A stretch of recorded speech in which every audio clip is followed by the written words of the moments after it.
డబ్బు, అనారోగ్యం, ఉద్యోగం, వ్యాపారం, అప్పులతో బాధపడుతున్నారా? మీకోసమే లాంచ్ యువర్ ఫ్యూచర్ ప్రోగ్రామ్.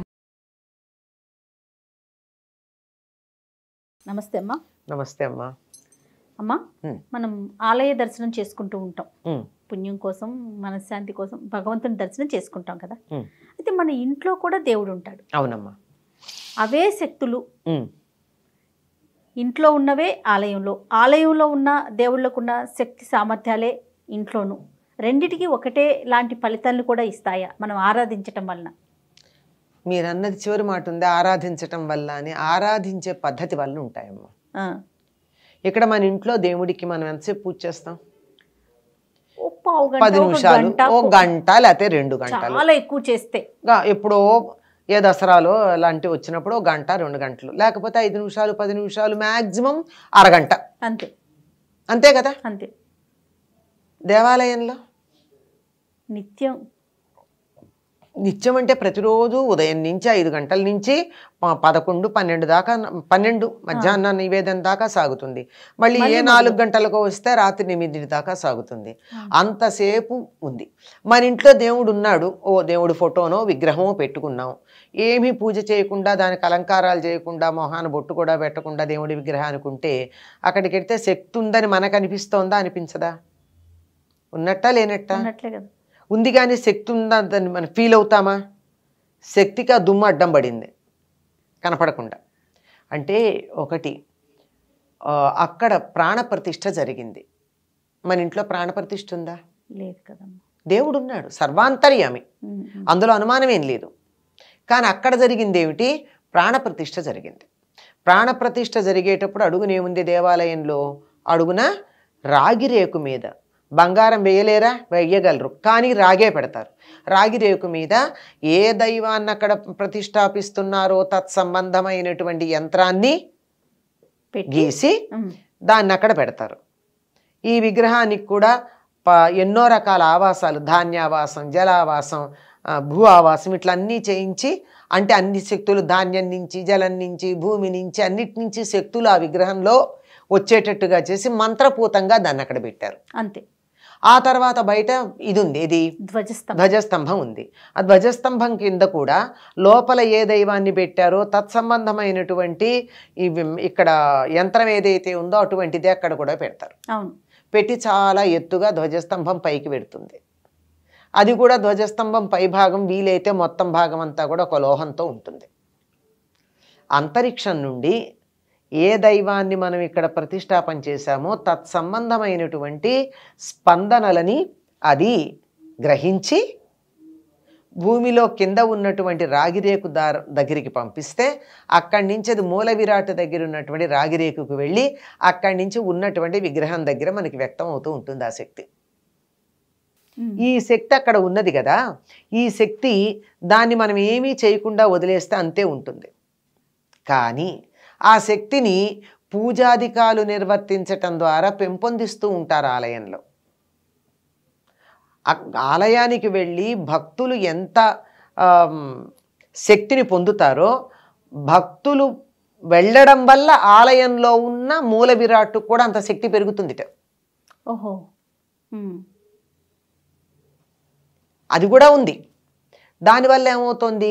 ఎక్కువ భక్తులు వెళ్ళి కార్యక్రమాలు నిర్వర్తిస్తూ ఉన్నటువంటి ఆలయాలకి శక్తి ఎక్కువ ఉంటుంది.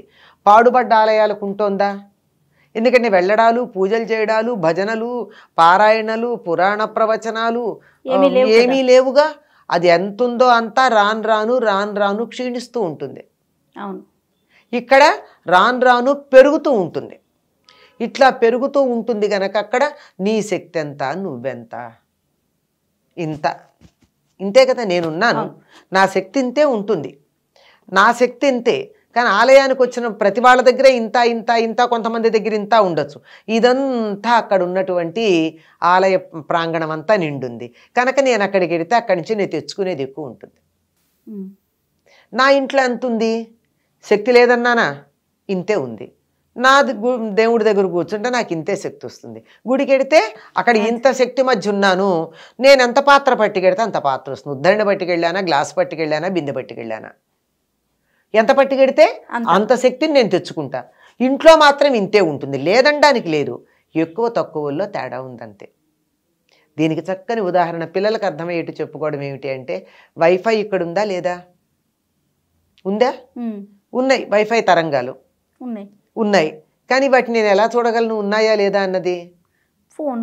ఫోనో కంప్యూటరో పెడితే దాన్ని ఆన్ చేస్తే అప్పుడు వస్తాయి. ఈ ఆన్ చేసే కంప్యూటరు ఫోనులు లాంటివి అక్కడ ఉన్నాయి. అక్కడ పెద్ద ఎల్ఈడి ఏదో ఎన్నో ఇంచుల కంప్యూటరో స్క్రీనో అక్కడుంది. మన ఇంట్లో ఇంత ఫోన్ ఉంది, ఇంత ఫోన్కి ఇంతే ఉంది. అక్కడికి వెడితే అంత ఉంది, అంతే. పెద్ద స్క్రీన్ అంచేత అక్కడికి వెడితే మరింత బాగా మనకి శక్తిని పుంజుకోవడానికి వీలుంది. మన ఇంట్లో లేదు అనడానికి వీల్లేదు. నువ్వు ఎంత పూజ చేస్తే అంత ఉంటుంది. కొంతమంది ఇళ్లల్లో చిన్న ఒకటే ఒక ఇంత బొమ్మ పెట్టుకుంటారు, ఓ ఫోటో ఉంటుందంతే. అక్కడికి వెడితే ఎంతో ప్రశాంతంగా హాయిగా అనిపిస్తుంది. కొంతమంది ఇళ్లల్లో ఎన్ని విగ్రహాలు ఉంటాయి, మామూలుగానే ఉంటుంది. షోకేస్ ఎంతో దేవుడి గది కూడా అంతే. పూజలో తేడా ఉంది. పూజ మనం అక్కడ చేసి నువ్వు మంత్రజపం చేసావా, పూజ చేసావా, ధ్యానం చేసావా, ఏదైనా సద్గ్రంథ పఠనం చేసావా, దీన్ని బట్టి అక్కడ శక్తి పెరుగుతూ ఉంటుంది. ఆలయాల్లో నిరంతరం జరుగుతూనే ఉంటుంది కనుక అక్కడ ఎక్కువ ఉంది. మన దగ్గర కొంచెం జరుగుతుంది కనుక కొంచెం ఉంది. అది అక్కడ ప్రాణప్రతిష్ఠ ఉంది, ఇక్కడ లేదు. అక్కడ ధ్వజస్తంభం ఉంది, ఇక్కడ లేదు. అక్కడ నిరంతరం జరుగుతోంది, ఇక్కడ లేదు. ఈ తేడా. కాకపోతే దైవశక్తి అన్ని చోట్ల ఉంది, దీనికి కూడా శక్తి ఉంది. లేకపోలే ఎక్కువ తక్కువలు తేడా అంతే. కాబట్టి ఇంట్లో ఉందా గుళ్ళో ఉందా అనేది ఆలోచించకూడదు. మనం ఎంతవరకు పూజ చేస్తున్నాం అనేది అంతే. అంతే కదమ్మా. సో దీన్ని బట్టి ఇప్పుడు ఇంట్లో ఎక్కువ శక్తి ఉందా లేకపోతే ఆలయాల్లో ఎక్కువ శక్తి ఉందా ఇలాంటి ఆలోచనలు రాకూడదు. అంతే కదమ్మా. అంతేనమ్మా. మనం చేసే దాన్ని బట్టే అంతే. మనం అక్కడికి వెళ్ళి శక్తిని పుంజుకోవచ్చు. మన ఇంట్లోనే శక్తి ఉండేట్టుగా మనం కార్యక్రమాలు చేసుకోవచ్చు.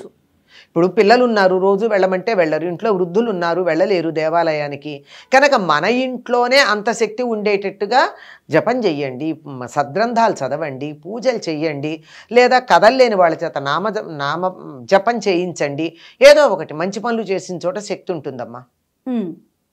అక్కడ ఎక్కువ మంది చేస్తారు కనుక కొంచెం ఎక్కువ ఉంటుంది. ఇక్కడ ఎక్కువ చేయలేకపోతున్నాం కనుక చెయ్యలేము కూడా. అక్కడ 100 మంది చేసేది నేను ఒకళ్ళిద్దరు ఇంట్లో 5-6 కుటుంబ సభ్యులు ఉంటే ఎంత చేస్తాం? అంచేత ఉంది. ఇక్కడ లేదనడానికి లేదు, ఉన్నది. కానీ అక్కడ ఎక్కువ ఇక్కడ తక్కువ, అంతే తేడా. నమస్తే. వస్తే అమ్మా.